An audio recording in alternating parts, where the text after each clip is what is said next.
Hello, everyone. This is Betsy Wurzel, your host of Chatting with Betsy on Passionate World Talk Radio Network, a subsidiary of Global Media Network, LLC.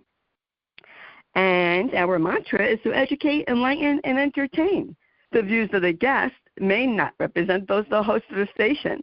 Folks, I am always excited when I do my show, and it really is exciting. And with me today, I have exceptional guests.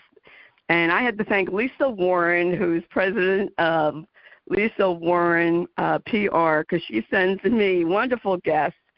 And my guest today is Dr. Jason Bell, who wrote this wonderful, phenomenal, riveting book, Cracking the Nazi Code, the untold story of Agent A12, and the solving of the Holocaust Code. Dr. Jason Bell is professor of philosophy at the University of New Brunswick in Canada. He has served as a Fulbright professor in Germany and at the University of, probably I can pronounce this right, Göttingen, and has taught. Go ahead, say it, Dr. Bell. How do you pronounce it? It's Göttingen. Okay, there you go. At universities in Belgium, the United States, and Canada. He was the first scholar granted exclusive access to Winthrop Bell's classified espionage papers. He lives in New Brunswick, Canada. We have a New Brunswick here in New Jersey. That's why I had to say Canada. Well, I want to welcome you, Dr. Jason Bell, to Chatting with Betsy. And thank you so much for writing this book. And I just want to tell the audience, this book, if you are a history buff, if you love history and you want to learn, you have to get this book. This book was riveting. I couldn't put it down. It was educational. I think it should be in all history, geography classes, whatever you call them now. I don't know, social studies when I was growing up. It is a phenomenal book.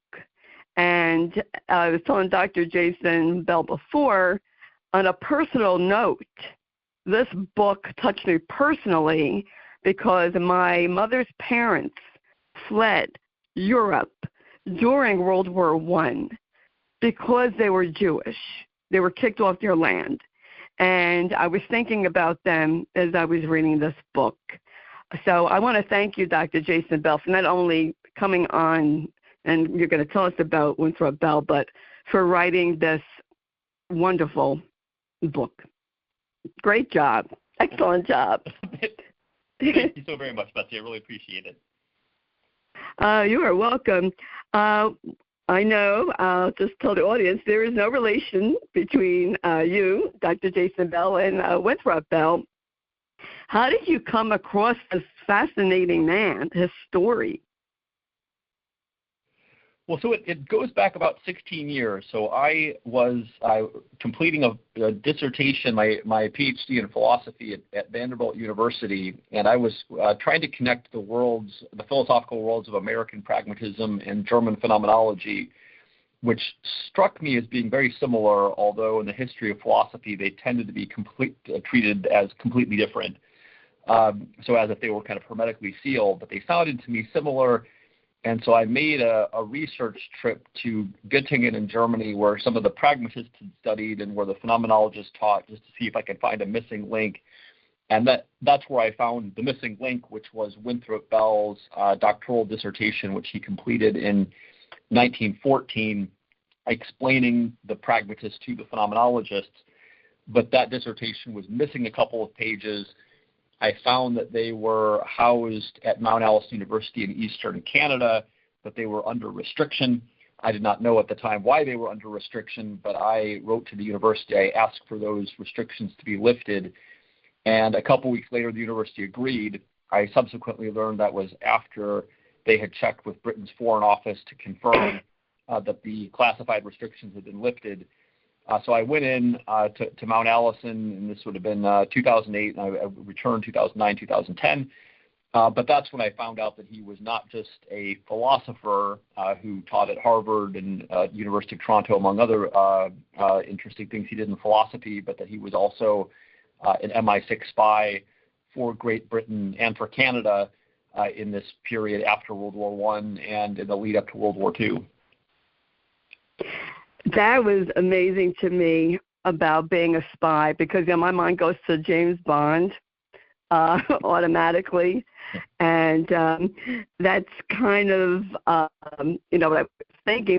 The work that he did as a spy at that time, that was pretty, I want to say, new at the time. Was it back in those days? It was new as in the sense of the organization that we now associate with James Bond and the rest of it. So that group is called MI6, and of course James Bond is an MI6 spy. That organization was invented in 1909. So Bell was in near the ground floor. He started in 1919. He reported directly to the founder and the head of MI6, named Sir Mansfield Smith Cumming, also called C. All the MI6 chiefs since then have also been called C after the first one.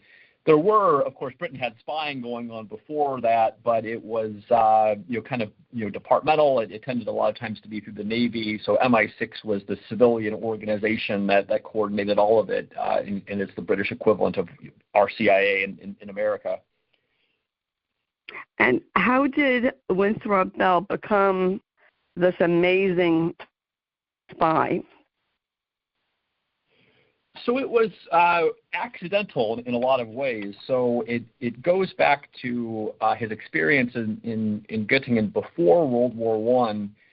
So Winthrop, before he became a philosophy student, he had been a math undergraduate in Canada. And so when he went to Göttingen, the other philosophers tended to be friends with philosophers, but Winthrop befriended the mathematicians and the physicists, which was an interesting and important fact because Göttingen was the leading math and physics university in Germany, where a lot of quantum mechanics was being invented at that time in dialogue with people like Albert Einstein and Max Born.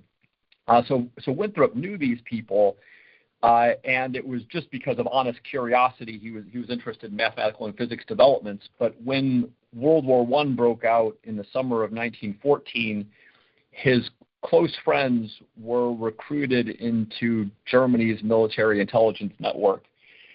And they stayed in contact with him throughout the period he was imprisoned in Germany during World War I, including sharing with him classified information. So when the war ended, he was finally released in the fall of 1918. He went back to London, and he just had this amazing, astounding picture of what life looked like in Germany, including all these military secrets.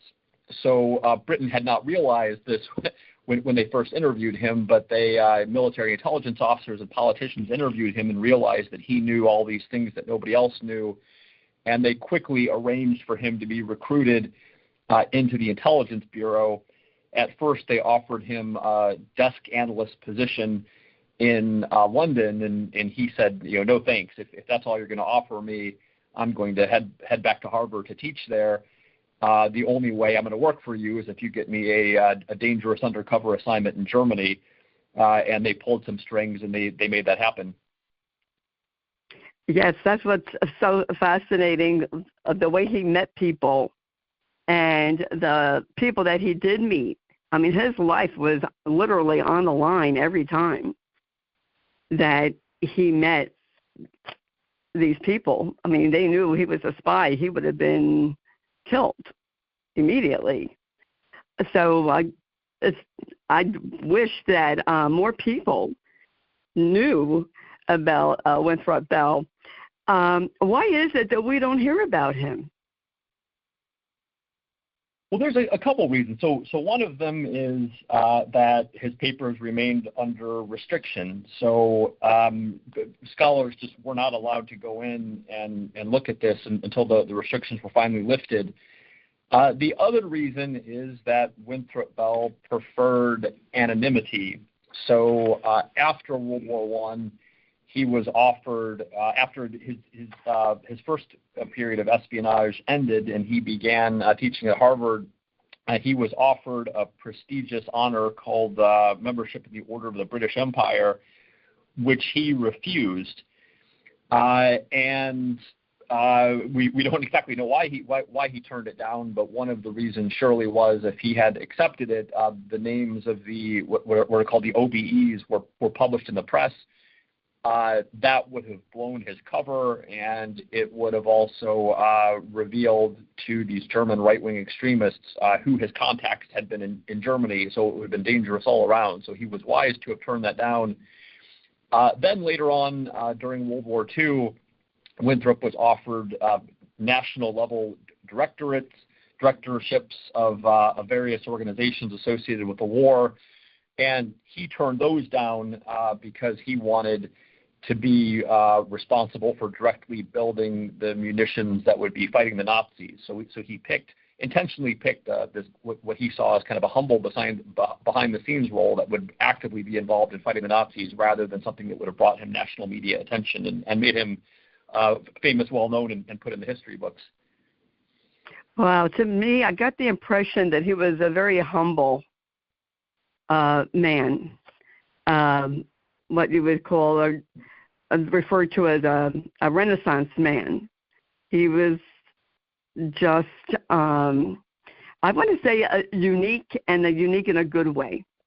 You know, just reading about his character, just the way you write, Dr. Bell, Winthrop Bell's character just shines through.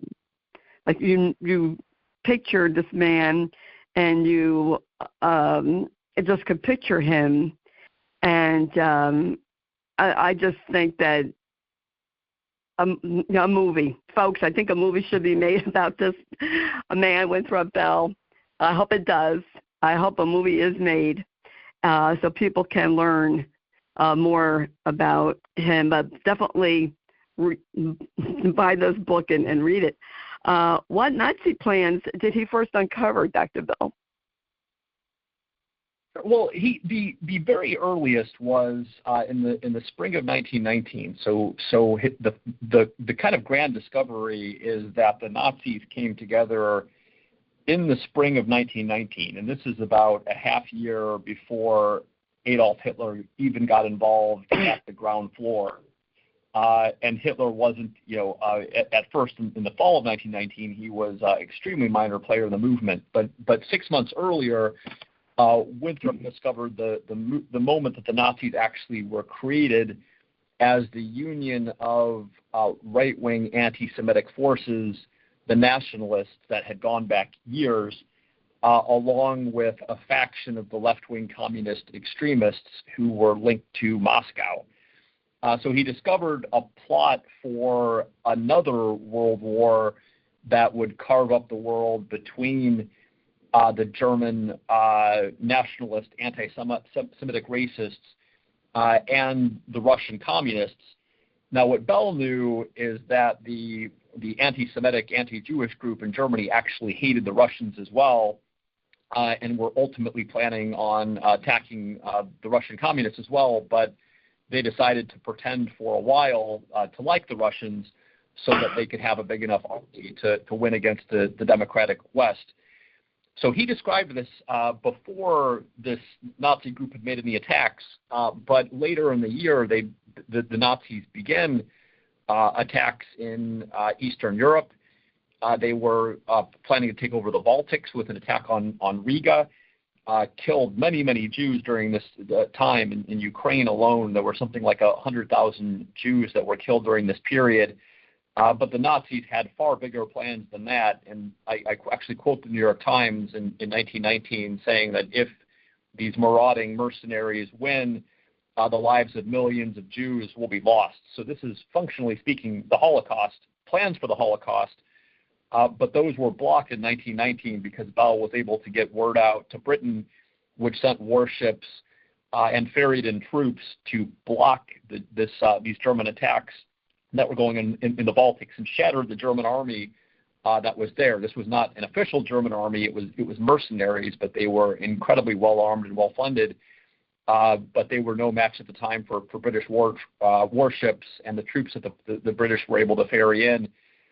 So those attacks failed, and they went back to Germany and began plotting, but with a longer game strategy in mind.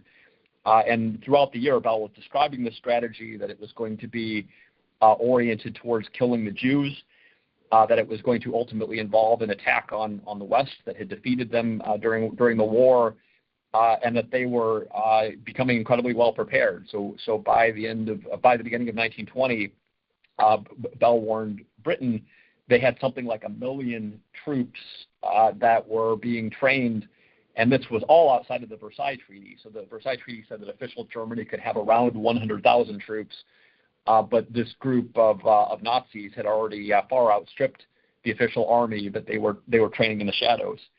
And so that's what Bell was able to warn MI6 of, and they were able to warn in turn Winston Churchill, who went before the British Parliament and warned about this massive secret army and the need to begin rearming in order to prepare for the coming war, in effect. Do you think that Winston Churchill had some, I want to say for lack of a better word, unorthodox ideas? Because he seemed to be very much with getting the job done, even if it might not have followed the rules at that time of whatever they were.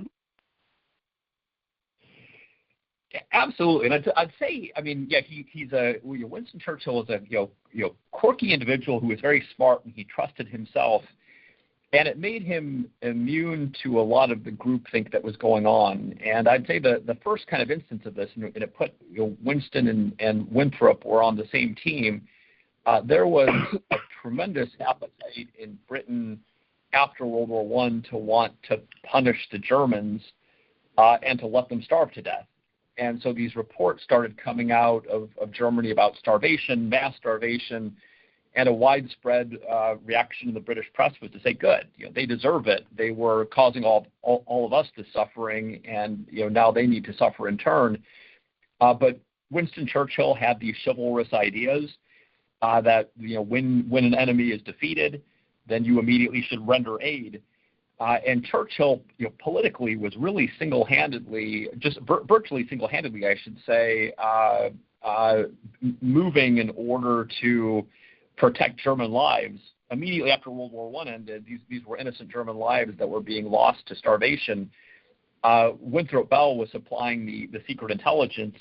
Churchill was making it public in order to end the starvation policy. And I'd say it was, it's something that's recognizable if you look to, for instance, older European history. It's the attitude of chivalry, but in the age of mechanized warfare, those chivalrous ideas had largely been lost. So history has a lot to continue to thank Churchill for making the situation better than it could have been in the wake of World War I. I thought of you, Dr. Bell, and your book. I can't remember the name. I should look this up. I can't remember the name of the movie I saw back in March or April. But Winston Churchill had these spies, and they were in North Africa, doing a secret mission. And I don't know why. I thought of you, and I thought of Winthrop Bell. And I was like, wow, this is really cool, because it kind of reminds me of your book, because they were doing this, and they were caught. And at the end, you see Winston Churchill saying, I know them. And he gave them this big dinner. But that's why I thought, well, if this was loosely, the movie I saw was loosely based, on true events. And I thought, wow, Winston Churchill he wanted the job done, even if it used, unorthodox ways. He wanted to defeat the Nazis because they were, absolutely, bombing the heck out of Britain. That's right. Winston really taught the Americans a lot. So America, of course, had all kinds of industrial might, and their temptation was just to want to fight, Hitler head on. And Churchill's warning was, if you try that, if you just try a direct frontal assault, from the sea to the land, you're going to get crushed. That's how hard, sea landings are. And so you're going to need to have all this trickery in place and, secret attacks. And it was hard to convince the Americans of this. They saw this as well. As the movie, puts it, it was ungentlemanly to fight in these ways. But Churchill convinced the Americans that they would simply need to adopt these, trickery and secrecy in order to win. And finally, the Americans, wisened up and realized that they would also need to get into this game. So the British SOE, the special operatives, taught the Americans in Canada, of all places, how to do this, and that was the beginning of the American CIA. I didn't realize this because I wasn't taught this growing up in school. It was only when last year when I was doing a podcast with two other people and we were talking about history and covering the Holocaust, I didn't know till last year that the Germans blamed the Jews for losing World War I, even though many Jews fought in World War I for Germany. And that didn't matter because they just blamed the Jews for the finances. And it's kind of scary how Hitler got into power. And you, if I remember correctly, you talked about that in your book of how Hitler came into power, writing his book. So you pronounce this in Mein Kampf? Yeah. So Mein Kampf. So this is really the upshot of my book is that this Nazi plan was in place long before Hitler came on the scene, and Hitler was hired into the movement by more established figures. And so, one of the kind of interesting reveals in my book, and it was fascinating to me to discover it, was that Germany's Jews in 1917 discovered a secret plot that began in Germany in 1915 that would they were already planning World War II, and this was because the racist leader of Germany's armed forces, he was actually technically number 2, but he was functionally number 1, named General Ludendorff. He hated Jews. He actually hated many other races as well, and he had a weird kind of theology. Having nothing to do with Christianity or anything else, but it had to do with the ancient war gods. And this group of people believed that there were these Nordic Aryan gods that were fighting this long war against these dark-skinned gods, and that one side was going to triumph and utterly destroy the other side. And so in 1915, when it became clear that World War I was going against Germany, Ludendorff decided that the only way to ultimately win was going to be to get rid of the Jews, and put together a well-financed plot that was going to target the Jews before fighting the next World War. And the plan that the Frankfurt German Jews discovered in 1917 was that World War II was going to begin the day that World War I ended. And so this is a historical shock. So we think, of course, of World War II as beginning in 1939 with the attack on Poland. But the secret World War II began November 11, 1918, that was to begin with attacks on Jews. And so that's what Winthrop Bell was observing when he was in Berlin. He could see these attacks occurring throughout Germany that were being advertised as if they were spontaneous outbursts of nationalistic German feeling. But Winthrop detected that this was a grand behind-the-scenes conspiracy. They knew where Jews lived. They knew where Jewish-owned businesses were. And so these systematic attacks going on throughout Germany were not grassroots attacks. They were coordinated with the aid of Nazi military intelligence and everything. And I, point by point, I show that these things that are credited to Hitler in the 1930s, these were all being done in 1919. and then the portfolio was handed off to young Adolf Hitler in 1920. And really the reason is because Hitler was an enlisted man, and the German people did not trust German officers. So it was a plot that was initially led by German officers, but they were not popular, and so they needed somebody who was a low-ranked military person like Hitler, who was only a corporal, who could say these things publicly and not instantly be dismissed because the Germans hated officers so much. That's what was one of the many things that was fascinating about your book, Dr. Bell, is how you covered Hitler and how he came into power and how the Germans had this horrible plan, and not just for Jews. I mean, Jews were their main target, but for many, right? And they didn't just want to stop in Europe.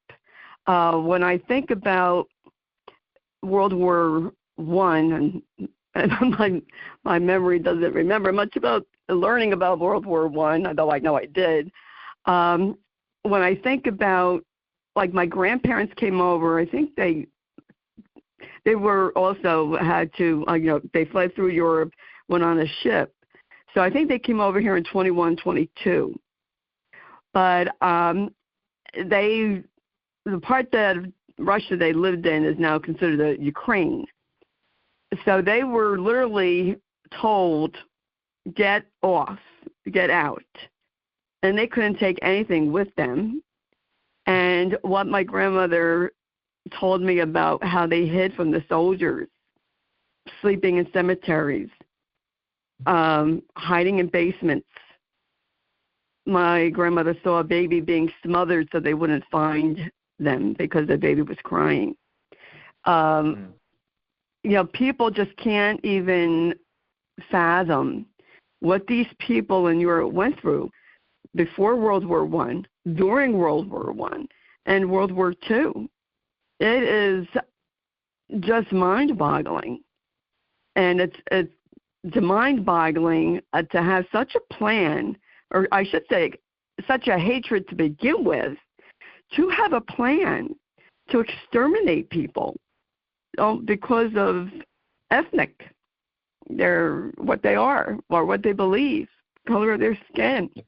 It's just mind-boggling to me. But I digress. It was absolutely.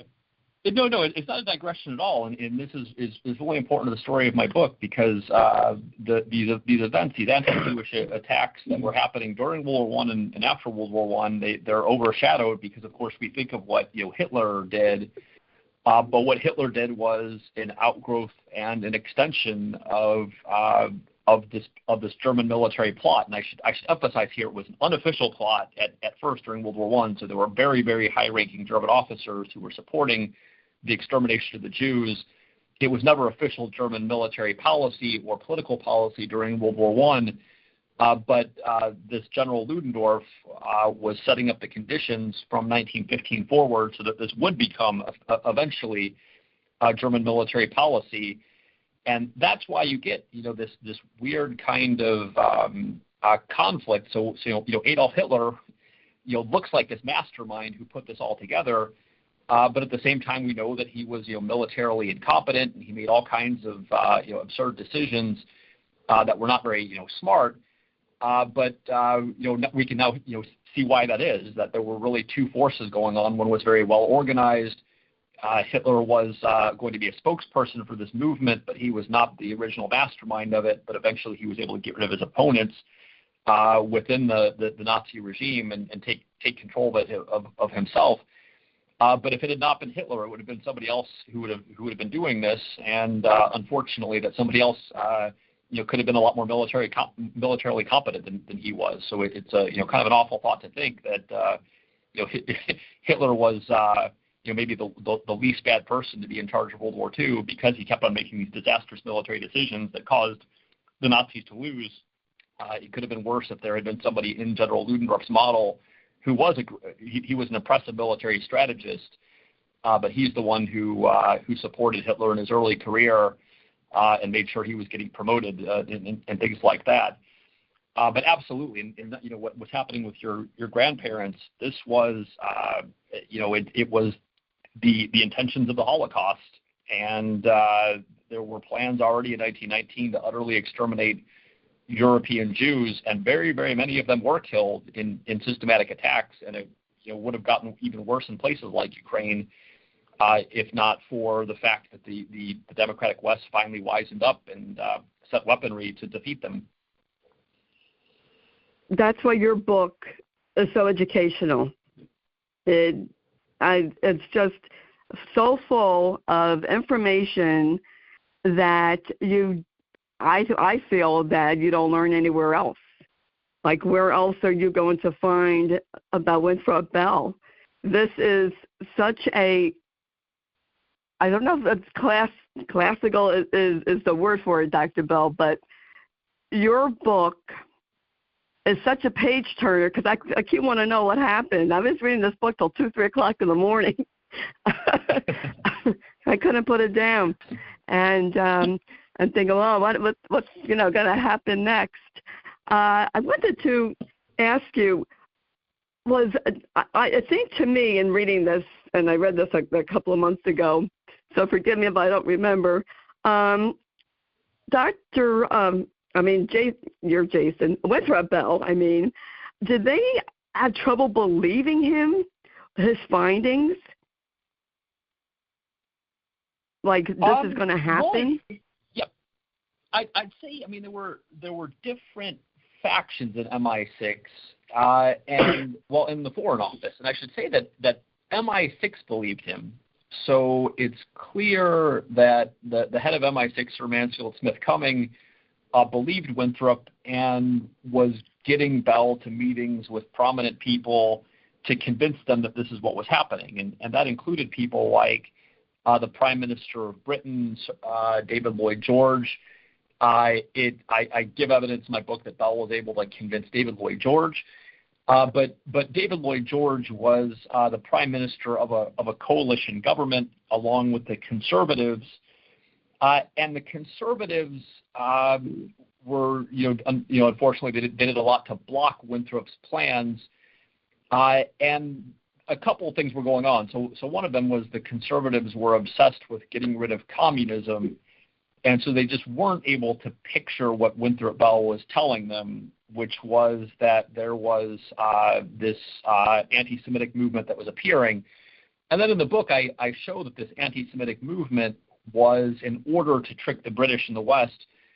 They were not advertising that they were anti-Jewish and anti-Slavic, etc. Instead, they were telling anybody who would listen that they were anti-communist. So there was an effort to trick these British conservatives into supporting them, this early Nazi movement, or at least not to oppose them, because Britain wanted to get rid of communism. So I think that was really the one of the main enemies that Winthrop Bell was dealing with in terms of British public opinion. And another one was there were a lot of people who just wanted to forget about Europe. So Britain was in bad economic condition because, of course, there were massive war expenses, and they just wanted to stop spending money and get to work shoring up the finances. And so Bell's reports, you can see him really arguing with both groups. So he's explaining that this military group in Germany is not anti-communist. In fact, they're just fine getting along with communists. Their real enemies were minority races like the Jews. And the other group, he was explaining that these short-term savings in terms of not spending money to help Europe recover were going to result in much larger expenditures when the next World War came about. So Bell wasn't able to convince everybody, but he was able to convince the folks in MI6, some politicians, and they were able to keep their eye on the rising threat. And that's really the case I make for Winthrop Bell's importance, not just in World War I history, but World War II history, that Britain were the only ones in Europe who were taking the rising threat seriously, the rising Nazi threat seriously. They were the only ones who were sufficiently rearming in order to fight the Germans. And if not for Bell's warnings, Britain could have easily been tricked like the rest of Europe was, and they would have been unprepared when Hitler finally did strike in 1939. Yeah, I think a lot of people didn't believe that Hitler would have such power, that he was going to do, just get rid of a race of people.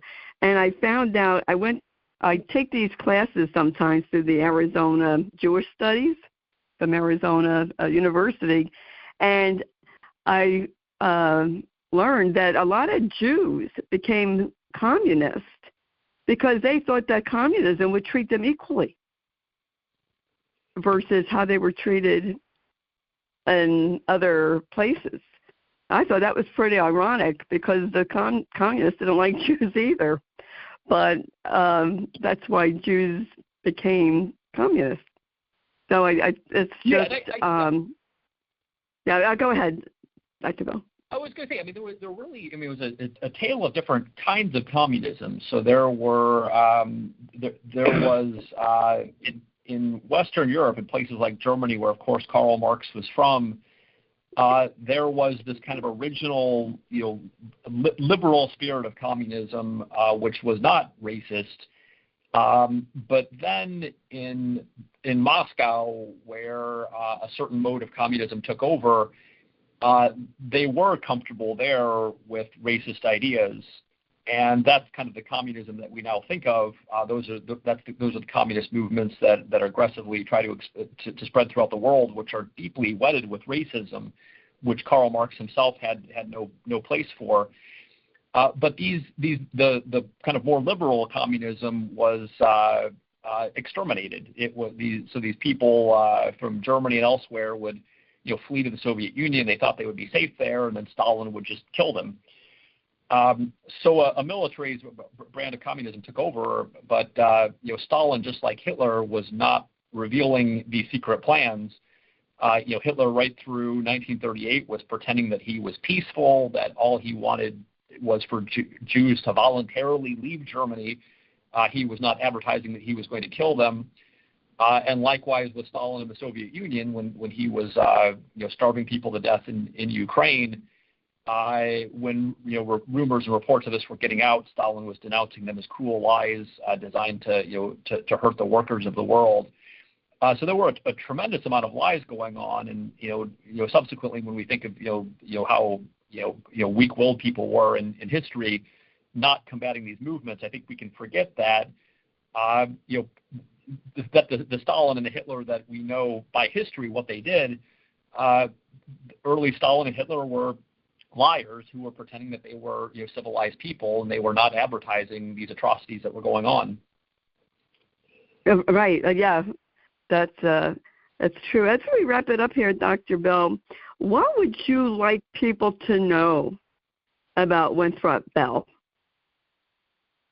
Besides, read the book, folks, and you will find out. But what would you give them a tease about with Winthrop Bell?